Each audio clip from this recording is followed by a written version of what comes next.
Dear student, जैसा कि thumbnail आप देख पा रहे हैं, ये अध्याय 2 भारत में राष्ट्रवाद से संबंधित है। आपका इतिहास सब्जेक्ट का क्लास 10 इतिहास का ये दूसरा नंबर चैप्टर है। पहला नंबर राष्ट्रवाद का उदय इन यूरोप, यानी कि यूरोप में राष्ट्रवाद का उदय हम लोगों ने पढ़ चुका है। वहां पे आई बटन शो हो रहा होगा, उसे दबाएंगे तो वो वीडियो आपको देखने को मिल जाएंगे। चलिए अभी हम लोग पढ़ते हैं भारत में राष्ट्रवाद। और भारत में राष्ट्रवाद का जो सबसे बड़ा नेता है वो हमारे महात्मा गांधी जी हैं, ठीक है। और सुभाष चंद्र बोस जी भी हैं, दोनों का फोटो बड़े बड़े आपको देखने को मिलेंगे। और बाकी उन सभी नेताओं को सल्यूट है जो अंदर ही अंदर अपने देश का सपोर्ट किया और भारत में राष्ट्रवाद को लाया, क्योंकि उन्हीं नेताओं की वजह से आज हम लोग खुले आसमान में स्वतंत्रता से सांस ले पा रहे हैं। तो उन्हें भी थोड़ा सा आप लोग आभार करेंगे। और आइए जानते हैं इन नेताओं की जो करनी है, जिनके चलते आज भारत में तिरंगा लहरा रहा है, या तो फिर आज भारत एक संप्रभुत्व राज्य है, देश है। और वो सारी चीजें जानते हैं। राष्ट्रवाद सबसे पहले क्या है ये समझते हैं।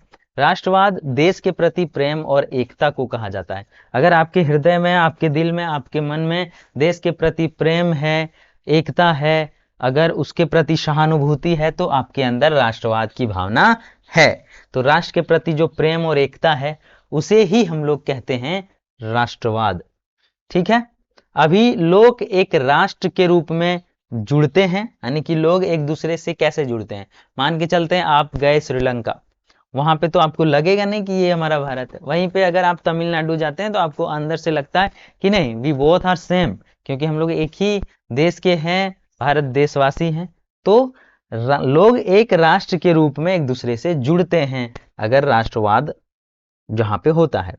समान पहचान और लक्ष्य, लक्ष्य भी समान रहता है। हम लोग पाकिस्तानियों को उड़ाना है तो उड़ाना है, सबका सेम लक्ष्य रहता है कि जो हमारे दुश्मन है उसे उड़ा देना है, ठीक है। तो वो सारी चीजें रहती है, यानी कि भावना भी सेम रहता है, लक्ष्य भी सेम रहता है, पहचान भी। हमारे पास आधार कार्ड है जो कि भारत के किसी भी नागरिक के पास होता है, वो हमारा एक पहचान होता है राष्ट्रवाद का। ये सारी चीजें हैं। भारत में अंग्रेजों के खिलाफ विकसित हुआ था यह राष्ट्रवाद, ठीक है। लोग, अंग्रेज लोगों को बहुत परेशान करने लगा, तो लोगों को लगा कि नहीं, हमारा राष्ट्र है, हमारा अपना राष्ट्र होना चाहिए। अंदर से उनके अंदर तकलीफ हुआ, दुख हुआ, और उनके खिलाफ इन लोगों ने राजनीतिक शुरू कर दिया। इसे ही राष्ट्रवाद का नाम दिया गया। अब हम लोग समझते हैं महात्मा गांधी का आगमन कब हुआ, क्योंकि महात्मा गांधी बाहर में, विदेश में वकालत कर रहे थे, अफ्रीका में थे, लंदन से किए, जो भी है वो उनका जब हिस्ट्री पढ़ेंगे तो वो सारी चीजें आप लोग जानेंगे। लेकिन अभी फिलहाल समझिए कि कब वो आए थे, ठीक है। तो भारत में महात्मा गांधी का आना, आगमन हुआ 1915 में। ये जो इंपॉर्टेंट पॉइंट्स है ना, वो हमने हाईलाइट किया है, ताकि आपको जब एग्जाम में आप बैठे और ऐसा क्वेश्चन आ जाए तो आपके दिमाग में वो सारी चीजें घूमनी चाहिए। तो अगर एक बार में ये सारी चीजें याद नहीं होती तो दोबारा वीडियो देखें और चीजों को अपने दिमाग में बैठा लें, ताकि एग्जाम में कोई दिक्कत ना हो। तो महात्मा गांधी कब आए? 1915 में। और उन्होंने क्या क्या किया? सत्याग्रह और अहिंसा का प्रयोग किया, ठीक है। जब भी वो आए,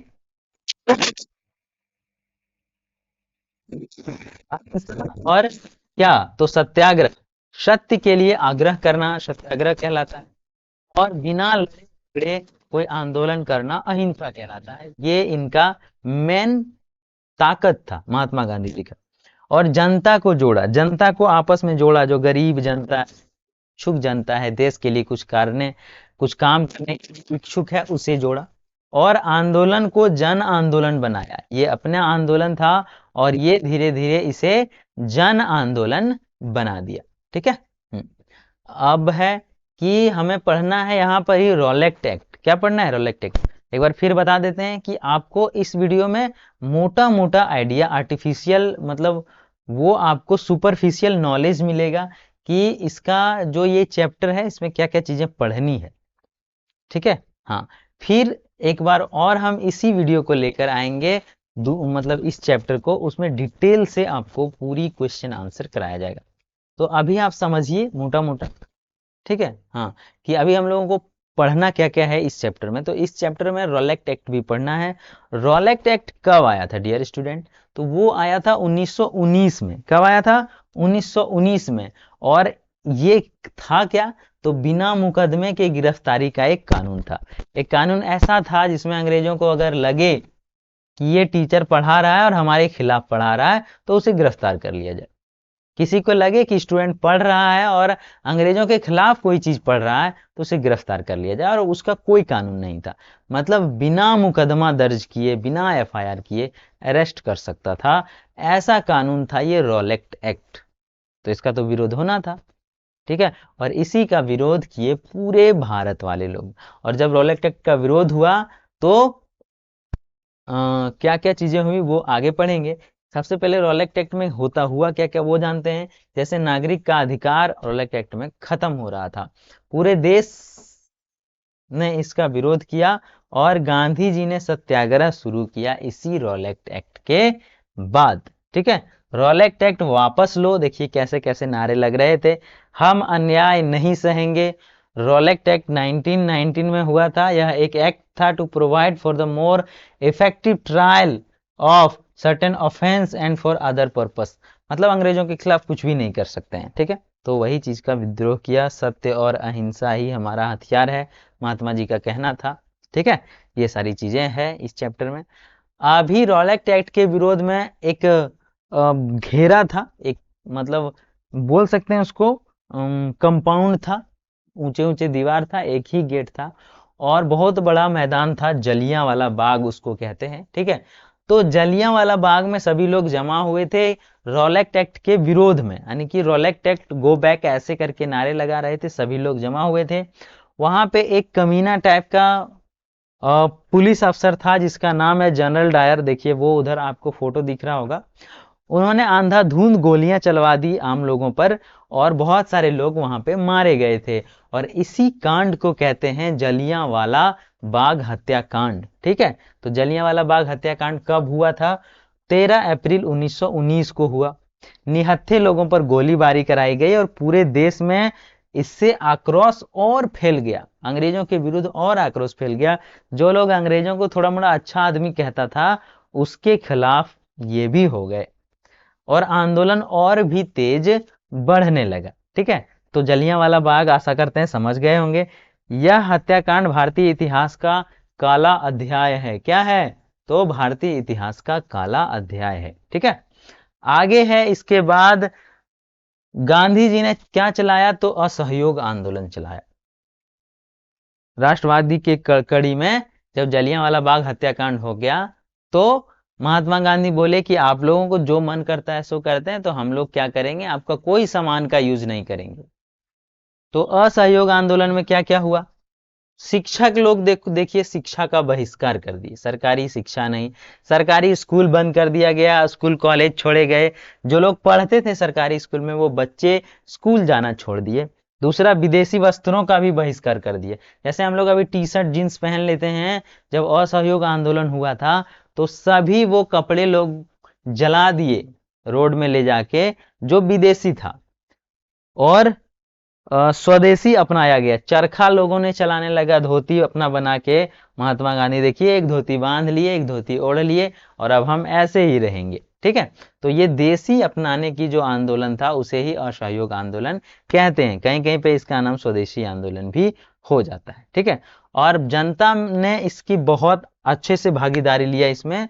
एकता, त्याग और स्वदेशी यही हमारा हथियार है असहयोग आंदोलन का, महात्मा गांधी जी ने कहा था, ठीक है। नीचे लिखा है आप लोग देख सकते हैं। अब है कि असहयोग आंदोलन भाई समाप्त कैसे हो गया? तो असहयोग आंदोलन समाप्त होने का कुछ युवकों का हाथ है। 1922 में एक घटना हो गया, चोरी चोरा घटना या चोरी चोरा कांड के नाम से सुने होंगे। इसमें क्या किया, युवकों ने एक थाना को जला दिया, आग लगा दी। जबकि महात्मा गांधी का मेन हथियार क्या था? अहिंसा। हिंसा नहीं करना है, लोगों का जान नहीं मारना है, ठीक है। लेकिन ये प्रदर्शन जब ज्यादा बृहद मात्रा में हो गया तो कितने लोगों को महात्मा गांधी कंट्रोल कर सकते थे? सबको तो नहीं कर सकते थे। तो इन्होंने क्या किया, कुछ लोगों ने चोरी चोरा थाना, एक जगह है चोरी चोरा जगह, उस थाने में आग लगा दिया। तो महात्मा गांधी को लगा कि यह आंदोलन हिंसक हो गया, इसीलिए असहयोग आंदोलन को वापस ले लिया, समाप्त कर दिया महात्मा गांधी ने। उसके पीछे क्या कारण था?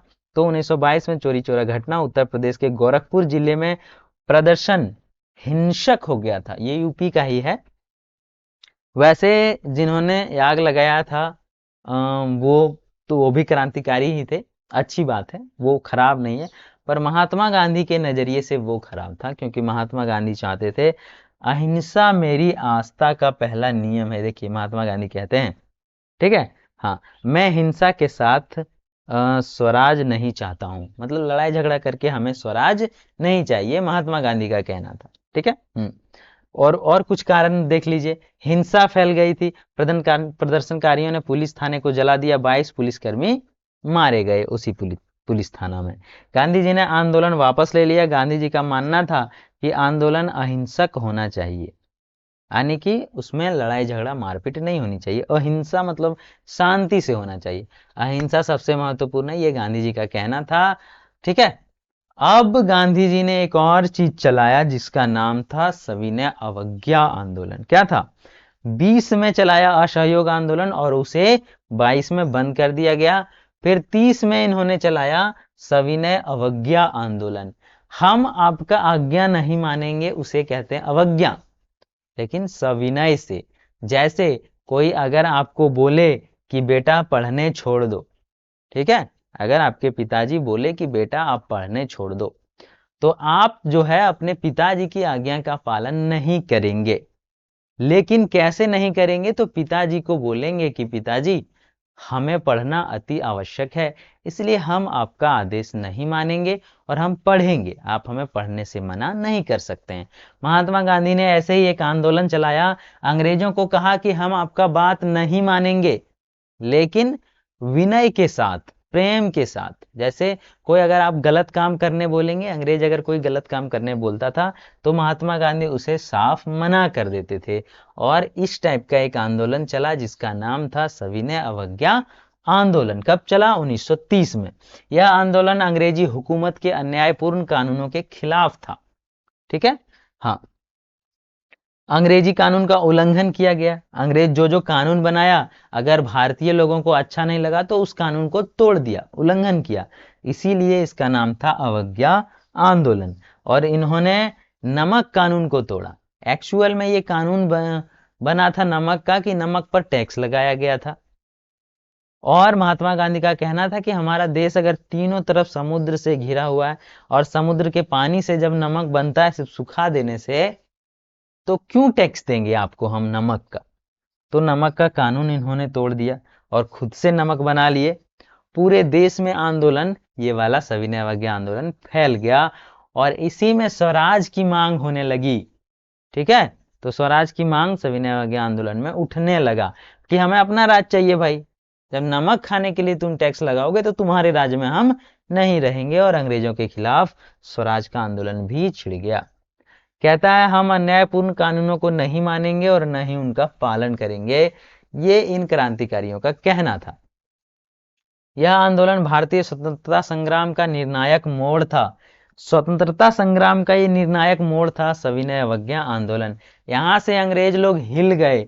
अंग्रेजों को लगा कि अब ये लोग बात नहीं मानेंगे, हालांकि जहां तक रोक सके वहां तक रोके। और इसी सविनय अवज्ञा आंदोलन की कड़ी में गांधी जी ने एक यात्रा किया जिसे दांडी यात्रा या साल्ट मार्च या दांडी मार्च कहते हैं। कहां से कहां तक हुआ था? सबसे पहले ये 1930 में हुआ था। ठीक है। ये साबरमती से दांडी तक, जो कि 240 मील की दूरी, कम नहीं होती है। ठीक है। हाँ, साबरमती नाम के एक जगह से, साबरमती के संत ये हैं। एक गाना है कि ना खड़ग ना ढाल साबरमती के संत तूने कर दिया कमाल। तो ये साबरमती आश्रम में रहते थे उस समय महात्मा गांधी, और वहां से दांडी नामक एक जगह है गुजरात में ही जो समुद्र के किनारे पड़ता है, वहां तक पैदल चला गया और वहां पर नमक बनाया और नमक का कानून तोड़ा था। तो सविनय अवज्ञा आंदोलन का ही एक पार्ट है दांडी मार्च। ठीक है। 1930 का ये ऐतिहासिक सत्याग्रह था। देखिए यहाँ है अहमदाबाद में साबरमती और यहाँ से पैदल चलकर यहाँ तक आए थे। ठीक है, हाँ 240 मील, और यहाँ पर जाके समुद्र के किनारे नमक का कानून तोड़ा, नमक बना दिया और आंदोलन वाले आंदोलनकारियों को और प्रेरित कर दिया। ठीक है, यह यात्रा थी स्वराज की और एक दृढ़ कदम। ठीक है, यानी कि अब हम लोग स्वराज लेकर रहेंगे। और नमक बनाया, देखिए महात्मा गांधी जी ने प्यारा सा एक पोटली में नमक बनाया और उससे क्या हुआ, अंग्रेजों का कानून टूट गया कि भाई टैक्स तुमको क्यों देंगे जब हम अपने नमक बना सकते हैं, तो तुम अपना नमक रखो अपने पास। अब है कि इस आंदोलन में विभिन्न वर्गों की क्या क्या भूमिका थी। तो स्वतंत्रता संग्राम में हर वर्ग जो है वो साथ दिया था। ठीक है, यानी कि स्वतंत्रता संग्राम जो है वो हर वर्ग के साझेदारी के बाद बना था। किसानों ने करों का विरोध किया। जो स्वतंत्रता आंदोलन भारत में हुआ, अंग्रेजों के खिलाफ हुआ, उसमें सभी लोग कुछ ना कुछ योगदान दिया। जैसे किसान लोग कर का विरोध कर रहे थे, हम इतना टैक्स नहीं दे पाएंगे। मजदूर लोग हड़ताल कर दिए, ठीक है, क्योंकि इन्हें भी परेशान किया जाता था। काम रोका, हड़ताल किया। ठीक है, किसान लोग लगान और कर को देने से मना कर दिया। और महिलाएं सक्रिय भाग ली, विदेशी वस्त्रों का बहिष्कार कर आंदोलन में अग्रणी भूमिका निभाई, महिलाओं ने भी निभाई। और छात्र ने भी पढ़ाई छोड़ दिया, सरकारी जगह पे पढ़ेंगे ही नहीं हम। ठीक है, हाँ अंग्रेजों भारत छोड़ो, मतलब सभी सरकारी स्कूल कॉलेज को छोड़े और आंदोलन में जुड़ गए। ये इन सभी लोगों का कर्मों का फल है जो हम लोग दोनों हाथों से खा रहे हैं। ठीक है, यानी कि हम लोग पूरा मस्ती कर रहे हैं आज भारत में, तो इन्हीं लोगों के आंदोलन की वजह से। और सबने मिलकर आंदोलन को बहुत ज़्यादा मजबूत कर दिया, और यही एकता हमारी सबसे बड़ी ताकत थी जो अंग्रेजों को डरा दिया। कुछ महत्वपूर्ण क्वेश्चन पढ़ते हैं इस चैप्टर से। जैसे रॉलेट एक्ट क्या था, तो आप जान ही रहे हैं कि ऐसा कानून था जिसमें बिना मुकदमे का गिरफ्तार किया जा सकता था। उसी तरह से कानून है असहयोग आंदोलन। ऐसा क्वेश्चन आएगा एग्जाम में कि असहयोग आंदोलन क्यों शुरू हुआ, दांडी यात्रा का महत्व क्या है, विभिन्न वर्गों की भूमिका क्या थी। तो वीडियो देखेंगे तो सारी चीजें क्लियर हो जाएगी। याद रखने के लिए आपको क्या करना है, जो कि एग्जाम में अच्छी चीजें, अच्छा मार्क्स आ जाए, तो छोटे उत्तर तैयार करें, तिथियां याद रखें। ठीक है, कब सविनय अवज्ञा आंदोलन हुआ, कब आपका विदेशी चीजों को छोड़ा गया, कब आपका दांडी मार्च हुआ, वो सारी चीजें आपको तिथियां याद रखना है, क्योंकि तिथियां लोग एग्जाम में भूल जाते हैं। मुख्य कारण और परिणाम क्या हुआ, और उदाहरण के साथ इन सारी चीजों को लिखना है। और इस तरीके से आप क्या कर सकते हैं, अपनी बोर्ड की तैयारी कर सकते हैं। क्विक रिवीजन करते हैं आज हम लोग इस वीडियो में क्या क्या पढ़ें। तो गांधी जी का अहिंसा और सत्याग्रह पढ़ें। प्रमुख आंदोलन 1919 में हुआ, फिर 20 में हुआ, फिर 30 में हुआ।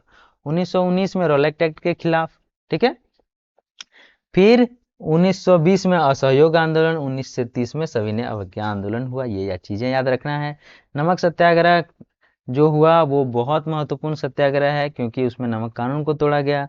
और राष्ट्रवाद बराबर एकता होता है। आम लोग अगर जब मिलजुल कर रहते हैं उसे ही कहते हैं राष्ट्रवाद। तो अगर वीडियो अच्छा लगा हो तो लाइक करेंगे, दोस्तों में शेयर करेंगे, और चैनल में नए हैं तो सब्सक्राइब कर देंगे। आपका अपना चैनल है NCERT फॉर यू, इस पे आप प्यार भर भर के बरसाएं, ताकि आप के लिए अच्छे अच्छे वीडियो बनाकर हम आपकी तैयारी को और भी मजबूत करते रहें। इसमें से कुछ क्वेश्चन आंसर हमने लिखवाया है। देखिए, महात्मा गांधी कौन थे, तो यह एक स्वतंत्रता आंदोलन का प्रमुख नेता था जिन्होंने अहिंसा और सत्याग्रह का मार्ग अपनाया। ये सारी चीजें नेक्स्ट वीडियो में हम आपको सभी क्वेश्चन आंसर करेंगे। ठीक है, तो चैनल में बने रहेंगे और नेक्स्ट वीडियो भी आप लोग देख लेंगे, ताकि इनका सभी क्वेश्चन आंसर आपको आसानी से मिल सके। ठीक है, मिलते हैं ऐसे नए वीडियो में, तब तक के लिए टाटा बाय बाय।